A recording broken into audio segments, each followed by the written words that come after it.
लकड़ी की डंडी को पत्थर में जड़ देने पर वो एक पूरे हाथी का भार भी उठा सकती है। प्राचीन काल में लोग इसी तकनीक से खड़ी चट्टानों पर सीढ़ियां लगाते थे। शुरुआत में वे पत्थर में केवल उथली ग्रूव्स बनाते और उनमें लकड़ी को जोड़ देते थे, लेकिन जब भी लकड़ी पर एक्सटर्नल प्रेशर पड़ता, जोड़ वाला हिस्सा अक्सर टूट जाता था। फिर आपने एक तरकीब लगाई, पत्थर में गहरी स्लॉट्स बनाई जिनमें लकड़ी के डंडे का 2/3 हिस्सा धंसा दिया जाता। इससे जोड़ कुछ हद तक मजबूत तो हो जाता, लेकिन समय के साथ लकड़ी ढीली पड़ जाती, खासकर जब उस पर टेंशन लगता। अंत में वो पत्थर से अलग हो ही जाती। इस समस्या को हल करने के लिए आपने तरीका और सुधारा। पत्थर के छेद के अंदरूनी हिस्से का डायमीटर बढ़ाया, लकड़ी के सिरे पर एक नॉच बनाया और उसमें एक वुडन वेज लॉक मुंह सीए लगाया। जब इसे छेद में ठोका गया तो प्रेशर पड़ते ही ये फंदा फैलकर बाहर की ओर जकड़ गया और अद्भुत बात ये हुई कि लकड़ी पत्थर में अत्यंत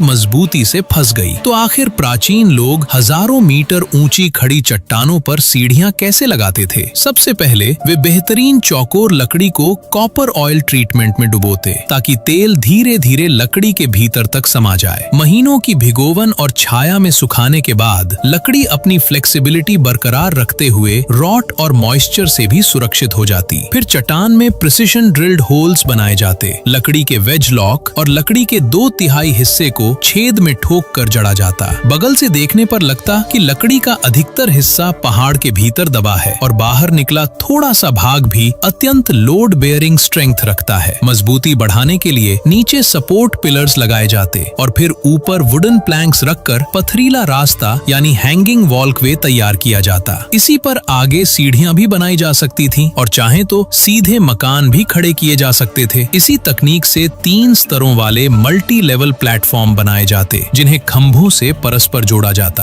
फिर उन पर बीम्स बिछाई जाती, छज्जे बनाए जाते, दरवाजे खिड़कियां लगाई जाती और अंत में छत पर टाइलें बिछाकर पूरा ढांचा तैयार कर दिया जाता। और इसी तरह आपने झूलता हुआ मंदिर, हैंगिंग टेम्पल का आविष्कार कर लिया।